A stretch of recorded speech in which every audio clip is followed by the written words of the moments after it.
Hello guys, I am Tageshwar Verma and this is Common English Grammar channel. आइए आज के इस video में हम देखते हैं preposition among, between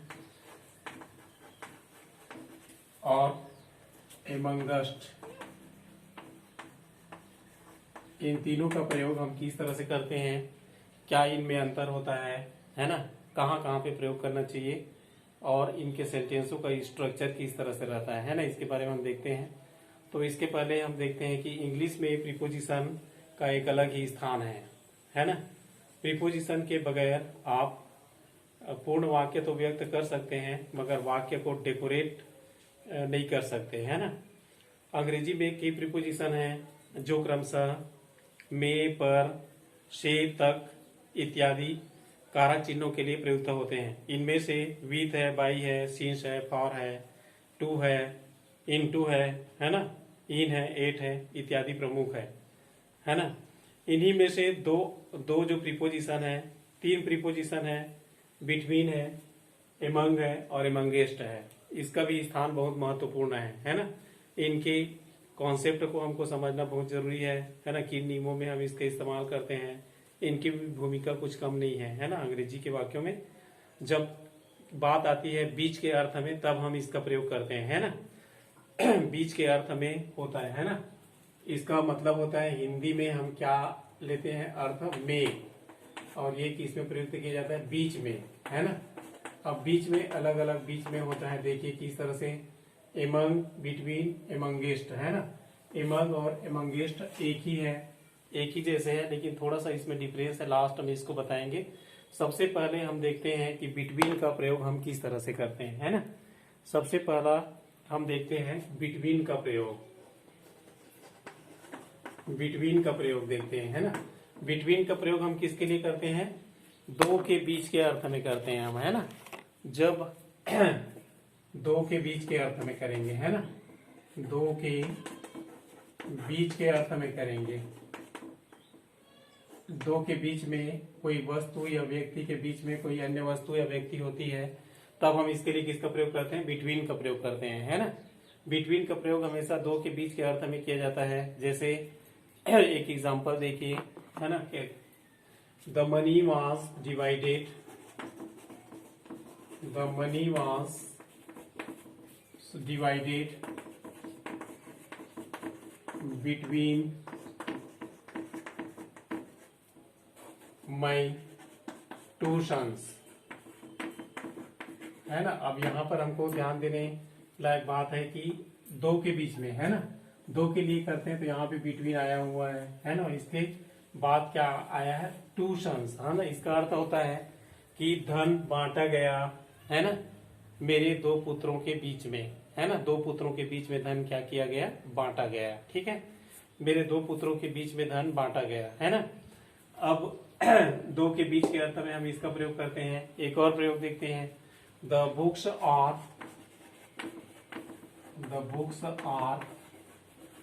distributed, the books are distributed between Ram and Mohan,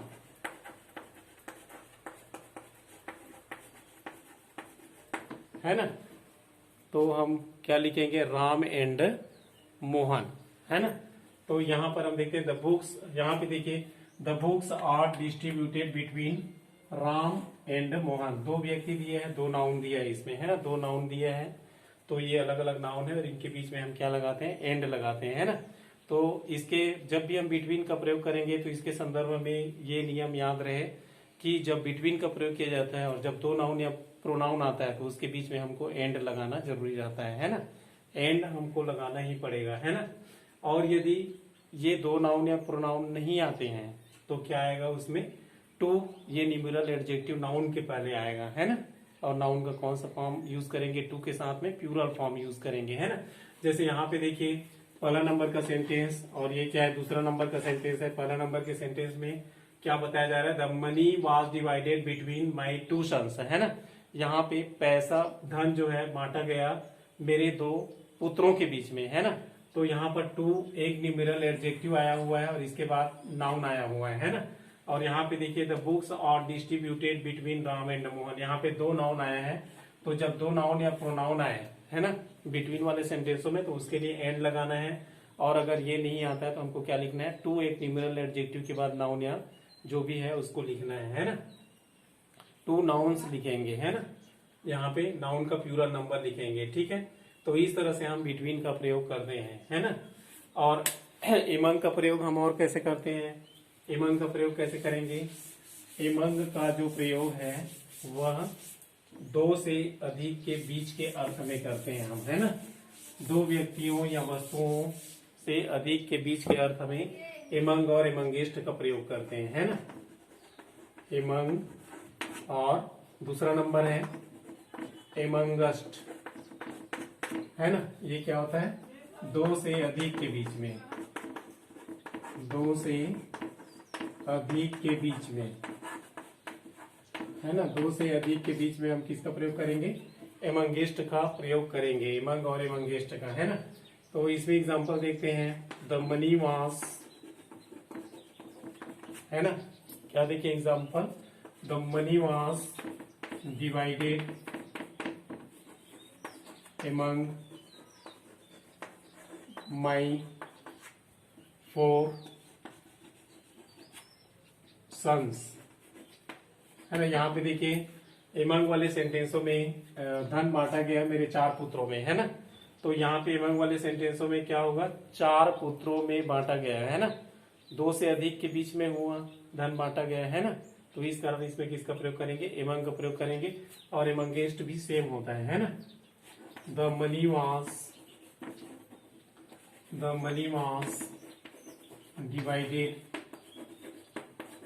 divided amongst the man, amongst the man, है ना। धन किसके बीच में बांटा गया, आदमियों के बीच में बांटा गया है ना। तो ये होता है एमंग और एमंगेस्ट, है ना। जब दो से अधिक की बात आए तो एमंग और एमंगेस्ट लगाते हैं, और जब दो के बीच की बात आए तो क्या लगाते हैं हम, लगाते हैं बिटवीन, है ना। तो ये याद रहे। अब बिटवीन का जब इस्तेमाल हम लोग करेंगे तो इसमें और कुछ सावधानियां हैं, है ना, जिसको हमको याद रखना चाहिए, है ना। तो इसको चलिए बताते हैं हम कि क्या सावधानियां हैं बिटवीन का जब भी इस्तेमाल करें। तो बिटवीन के बाद कभी भी जब दो प्रोनाउन आते हैं तो उनके लिए हमेशा एंड ही लगा रहेगा सेंटेंस में, आर या टू नहीं लगाएंगे, है ना। जैसे हम सेंटेंस लिखते हैं, है ना, द मनी वास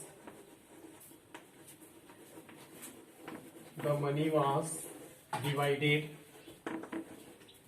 the money was divided between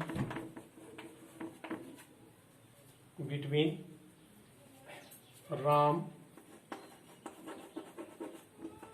two Shyam नहीं होगा, है ना। यहाँ पर यही मैं बताना चाहता हूँ, है ना। The money was divided between Ram to Shyam नहीं होगा, राम से श्याम की ओर क्या किया गया, के बीच में बांटा गया, ऐसा नहीं होगा, है ना। यहाँ पर जो टू आया है वो गलत है, यहाँ पर क्या आएगा, एंड आएगा, है ना। The money was divided between Ram and Shyam होगा, है ना। तो यहाँ पे एंड का प्रयोग करेंगे, आर का भी प्रयोग नहीं करेंगे हम यहाँ पे, है ना। The money was divided between Ram और श्याम, है ना। राम या श्याम में बांटा गया ऐसा हम नहीं कहेंगे, क्या कहेंगे, the money was divided between Ram and Shyam, ये हम कहेंगे, है ना। ध्यान रहे, इस बात को अच्छे से नोट करें, है ना। क्योंकि कई बार ऐसे होता है कि कई सेंटेंसों में बिटवीन के बाद टू दिया रहता है ना। तो उसको हमको चॉइस नहीं करना है, उसको हमको सही नहीं बताना है। The money was divided between Ram and Shyam ही होगा, टू या आर नहीं होगा। टू और आर क्या होंगे, रॉन्ग होंगे, है ना। टू और आर क्या होंगे, और एंड क्या होगा, सही होगा, है ना। तो the money was divided between Ram and Shyam होगा, राम टू श्याम, राम और श्याम, ये क्या होगा, गलत होगा, है ना। अच्छे से याद हो गया होगा आप लोगों को, है ना। अब आगे देखते हैं हम, बिटवीन के बाद कभी भी ईच या एवरी नहीं आता है, ये ध्यान रहे, है ना। बहुत ही महत्वपूर्ण ये कॉन्सेप्ट है। है ना, बहुत ही उपयोगी भी है। बिटवीन के बाद कभी भी ईच या एवरी नहीं लगाएंगे, है ना। जैसे मैं कहता हूं, है ना, कि the peon rings the bell between each period, है ना। अब ईच पीरियड देख लीजिए, आप इस सेंटेंस को देखिए और गौर कीजिए, है ना। ईच और एवरी नहीं आएगा बिटवीन के बाद, है ना। ये कॉन्सेप्ट याद रखें, कभी भी बिटवीन के बाद सेंटेंस में ईच या एवरी का प्रयोग नहीं होता है। ईच या एवरी वाले सेंटेंस में अगर बिटवीन आए तो आप उसको समझ जाइए कि क्या है, गलत है ना। तो इसमें सेंटेंस देखिए, the peon rings the bell, peon चपरासी जानते हैं आप लोग, है ना। The peon rings the bell, और the peon rings the bell between each period, है ना। चपरासी का काम घंटी बजाना होता है बिटवीन ईच पीरियड, है ना। अब चपरासी को प्रत्येक पीरियड में क्या करते हैं, घंटी बजाता है, ये कह रहा है ना। बिटवीन ईच पीरियड कह रहा है ना। तो यहाँ पे देखिए, अब पीरियड मान लीजिए 6 होते हैं एक स्कूल में, है ना। 11 बजे से 12 बजे तक एक पीरियड। अब मान लीजिए चपरासी क्या करता है, पहले पीरियड में घंटी बजाता है ना। तो पहले पीरियड में जब घंटी बजाता है तो उसके पहले तो कोई भी पीरियड नहीं हुआ, तो 2 पीरियड के बीच में नहीं हुआ ये, है ना। ईच पीरियड करेंगे तो 2 पीरियडों के बीच में होना चाहिए, है ना। तो ये 2 पीरियड के बीच में नहीं होगा, इस कारण हम क्या नहीं लगाएंगे, इसमें बिटवीन नहीं लगा सकते। तो ये प्रयोग क्या है, बिल्कुल भी गलत है। बिटवीन के बाद कभी भी सेंटेंसों में ईच नहीं आएगा। और एवरी वाला भी समझिए, देखिए, है ना। There is a competition between each boy, है ना। मान लीजिए ये सेंटेंस है, देयर इज कंपटीशन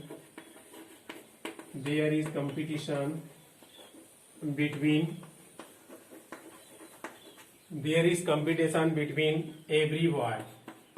अगर हम ये कहते हैं, है ना, every boy, there is competition between every boy, तो ये क्या होगा, ये भी एक क्या होगा, गलत ही होगा, है ना। प्रत्येक लड़कों में कंपटीशन है, प्रतियोगिता की भावना है ना। तो 2 के बीच में कहाँ हुआ, ये 1 के बीच में हुआ, है ना। प्रत्येक लोग अपने से ही कंपटीशन कर रहे हैं, ये भाव होगा इसमें, है ना। इस कारण ये क्या है, एवरी मतलब प्रत्येक लड़कों में कंपटीशन है, एक ही लड़के में कंपटीशन है ना। तो इसका अर्थ क्या हो जाता है, बिटवीन का प्रयोग हम यहाँ पे क्या हो जाएगा, सेंटेंस हमारा रॉन्ग होगा, है ना। इस तरह से हम नहीं कर सकते, there is competition between every boy, प्रत्येक लड़के में कंपटीशन है ना। प्रत्येक लड़के में कंपटीशन है मतलब प्रत्येक लड़का, 2 के बीच में कंपटीशन होता है हमेशा, है ना। तब बिटवीन लगाएंगे हम, है ना। तो चलिए अब हम नेक्स्ट बताते हैं, है ना। ईच और एवरी इसमें नहीं आएगा सेंटेंस में कभी भी, है ना। और इसका जो सही प्रयोग है उसमें टू आ सकता है ना। टू न्यूमेरिकल एडजेक्टिव आएगा और उसके बाद नाउन आएगा कोई भी, है ना। तो यहाँ पर हम इस सेंटेंस में अगर पिछले वाले सेंटेंसों में यदि हम क्या लिखें, बिटवीन द 2 पीरियड्स लिखें, है ना, तो ये सही होगा, है ना। जैसे हमने पहले क्या लिखा था, the peon rings the bell between the 2 periods, ये लिखेंगे तब सही होगा। या बिटवीन द पीरियड्स लिखेंगे तब सही होगा, है ना। और बिटवीन द बॉयज लिखेंगे तब सही होगा, है ना। ठीक है, बिटवीन द बॉयज ये लिख सकते हैं हम, है ना। अब आगे देखते हैं हम कि बिटवीन का जब हम प्रयोग करते हैं तो किस तरह से सेंटेंस लिखेंगे। He is between the 2 girls, he is between the 2 girls, वह 2 लड़कियों के बीच में है ना। ये सही है, हमारा टू आया है और उसके बाद नाउन आया है। ये न्यूमेरिकल एडजेक्टिव है ना। और न्यूमेरिकल एडजेक्टिव 2 जरूर आता है ना। बिटवीन वाले सेंटेंसों में 2 जरूर आता है ना। 2 आता है या तो एंड आता है, जब 2 नाउन दिया रहेगा, प्रोनाउन दिया रहेगा तो एंड आएगा, है ना। He is between the 2 girls, he is between the devil and the deep sea, he is between the devil and the deep sea, devil and the deep sea, he is between the devil and the deep sea, है ना। वह समुद्र और भगवान के बीच में है ना। ठीक है, he is between to horns of dilemma, इस तरह से हम प्रयोग करेंगे, है ना। एक खास बात और है बिटवीन के बारे में, जब भी बिटवीन में हम दो प्रोनाउन जोड़ेंगे, अगर मान लीजिए कहीं नेम आता है ना, प्रोनाउन नहीं आएगा उसमें, है ना, नॉमिनेटिव केस कभी भी नहीं आता है ना, तो हम क्या लिखेंगे, जब दो प्रोनाउन आता है ना, तो किस में रहेंगे, ऑब्जेक्टिव केस में रहेंगे, है ना। कोई भी जो प्रोनाउन आता है वह किस में रहेगा, हमेशा बिटवीन वाले सेंटेंसों में प्रोनाउन हमेशा ऑब्जेक्टिव केस में ही रहेंगे, है ना, नॉमिनेटिव केस में कभी भी नहीं होंगे, है ना। जैसे मैं सेंटेंस लिखता हूं, it is between he and she, तो यहाँ पे देखिए ही और सी ये दोनों ही क्या है, नॉमिनेटिव केस है ना। ये कौन सा केस है, नॉमिनेटिव केस है, इस कारण ये सेंटेंस क्या नहीं होगा, सही नहीं होगा बिटवीन के लिए, है ना। ठीक है, it is between he and she, है ना, यह उसके और उसके, है ना, मध्य है, ठीक है, के बीच में है, तो यह क्या है, गलत सेंटेंस है। इसमें हम नॉमिनेटिव केस का प्रयोग कभी भी नहीं करेंगे बिटवीन वाले सेंटेंसों में, ये अच्छी तरह याद रहे, बहुत ही अच्छा कॉन्सेप्ट है ये, है ना। इस बात को एकदम याद रखो, है ना, परफेक्ट याद रखो। इट इज बिटवीन ही, यदि इसी में क्या लिखते हैं, it is between he and I लिखेंगे तब भी ये गलत होगा, है ना। It is between he and I, तब भी ये क्या होगा, गलत होगा, क्योंकि दोनों ही आई और ही दोनों नॉमिनेटिव केस है। लेकिन यदि हम क्या लिखते हैं, it is between him and her लिखते हैं, तो ये क्या होगा, पूर्णतः सही होगा, है ना। ठीक है, हिम एंड हर लिखेंगे तो हिम और हर क्या है, ये है ऑब्जेक्टिव केस, ऑब्जेक्टिव केस आएगा, है ना। कभी भी हम बिटवीन वाले सेंटेंसों में नॉमिनेटिव केस का प्रयोग नहीं करेंगे, हमेशा क्या केस का प्रयोग करेंगे, ऑब्जेक्टिव केस का। It is between him and क्या होगा, मी होगा, या हिम एंड हर होगा, है ना, तभी ये सही है। इसको अच्छी तरह से याद रखें। तो ये हुआ बिटवीन के संबंध में, है ना। आइए आगे और हम देखते हैं, इसमें हम मोस्ट रिमार्केबल पॉइंट याद रखें। और बिटवीन का प्रयोग कभी कभी दो या दो से अधिक किसके लिए करते हैं, व्यक्तियों या वस्तुओं के लिए भी करते हैं, है ना। तो ये कब होता है, जब उनमें पारस्परिक संबंध होता है, तब होता है ना। रेसिप्रोकल रिलेशन होता है तभी हम कर सकते हैं, है ना, इसका प्रयोग। बिटवीन 3 पॉइंट्स ऐसा करके, there is a not much space between 3 points, है ना, 3 बिंदुओं के बीच में ज्यादा स्पेस नहीं है। मान लीजिए 3 बिंदु हैं, है ना, ये 3 बिंदु हैं और इसका रेसिप्रोकल संबंध है ना, मतलब रिलेशन में है ये, तब हम इसके बीच में किसका प्रयोग कर सकते हैं, बिटवीन का प्रयोग कर सकते हैं, है ना। तो क्या लिखेंगे, there is not much space between the 3 points, है ना। जब इसका रेसिप्रोकल रिलेशन रहेगा तभी हम क्या करेंगे, बिटवीन का प्रयोग करेंगे, है ना। Our choice lies between that 5 candidates, है ना। 5 कैंडिडेट्स एक क्या है, पारस्परिक संबंध वाला सेंटेंस है, पारस्परिक संबंध वाला टर्म है ना। कैंडिडेट एक ही जैसे होते हैं, है ना, तो इनमें पारस्परिक संबंध रहता है कैंडिडेटों में, है ना। तो कैंडिडेट में पारस्परिक संबंध होता है, इस कारण हम लोग किसका प्रयोग नहीं कर सकते हैं, यहाँ पे बिटवीन का प्रयोग कर सकते हैं इसमें, है ना। अगर 2 से अधिक है तब भी, है ना। ये बहुत कम देखने को मिलता है, रेयरली है ना, रेयरली यूज है ये। एमंग और एमंगेस्ट, अब आइए हम देखते हैं एमंग और एमंगेस्ट में अंतर क्या है ना। एमंग और एमंगेस्ट में क्या अंतर है ये हम देखते हैं, है ना। एमंग और एमंगेस्ट में जो मेन अंतर है उसमें कुछ खास अंतर नहीं है ना। एमंग और एमंगेस्ट दोनों जो है 2 से अधिक व्यक्तियों या वस्तुओं के लिए प्रयुक्त होता है। साधारण प्रयोग के लिए एमंग और एमंगेस्ट के बाद द आता है ना। साधारण रूप से हम प्रयोग कर सकते हैं, जब द आता है तब एमंग और एमंगेस्ट दोनों का प्रयोग कर सकते हैं, है ना। लेकिन एमंगेस्ट का प्रयोग हमेशा वाबिल के साथ ही करना है। जैसे मैं बता रहा हूं आपको, जैसे हमारा क्या आया, द मेन आया, ठीक है, तो द मेन आया, है ना। जैसे मतलब मैं बोल रहा हूं money was divided, among the man भी लिख सकते हैं और एमंगस्ट द मैन भी लिख सकते हैं, है ना। Money was divided among the man, amongst the man, ये लिख सकते हैं हम, है ना।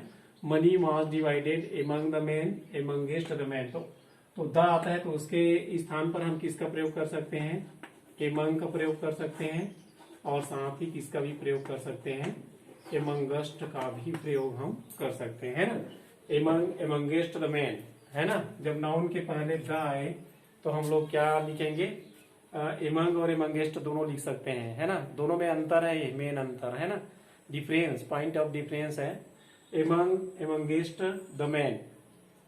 लेकिन जब वावेल आए, यदि अस आए, अस मतलब हमारे बीच में, है ना, धन बांटा गया हमारे बीच में, तो हम क्या लिखेंगे यहाँ पे, एमंगस्ट ही लिखेंगे, है ना। कभी भी हम इसमें एमंग नहीं लिख सकते, है ना।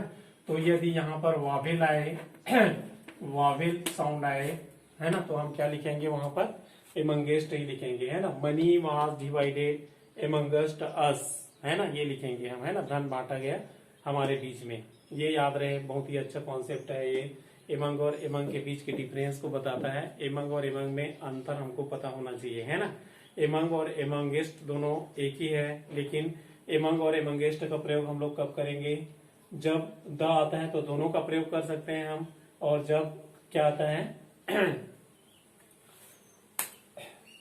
स्वर आता है तो हम किसका प्रयोग करेंगे, एमंगेस्ट का प्रयोग करेंगे। ये तो मेन डिफरेंस हुआ, है ना। तो किसने कहा, काउलर एक विद्वान है, एक स्कॉलर है ना, अंग्रेजी का, उसने कहा है एमंग इज द नॉर्मल, है ना, it is confident that among is the normal, amongst is a more useful before vowels, and before the two forms are used quite different, है ना। मतलब क्या है, एमंग जो है बहुत नॉर्मल है, द के सामने हम इसको लगा सकते हैं। एमंगेस्ट जो है स्वर के सामने प्रयुक्त होता है और दोनों के सामने, है ना। एमंग जो नॉर्मल है, दो से अधिक के बीच में हम किसका प्रयोग करेंगे, एमंग करेंगे, साधारण तौर पे करेंगे उसका प्रयोग, है ना, ये कहने का मतलब है। और दूसरा नंबर है amongst is more usual before vowels, है ना। तो स्वरों के पहले हम किसका प्रयोग करेंगे, एमंगेस्ट का प्रयोग करेंगे, और बिफोर द आए तो हम किसका प्रयोग करेंगे, the two forms are used quite different, तो दोनों फॉर्म का हम प्रयोग कर सकते हैं, है ना। तो guys, if you like this video, please share, subscribe and comment it. उम्मीद है आपको ये जानकारी पसंद आई होगी। नेक्स्ट वीडियो में फिर मिलेंगे हम। Till then, good day to you, happy Diwali.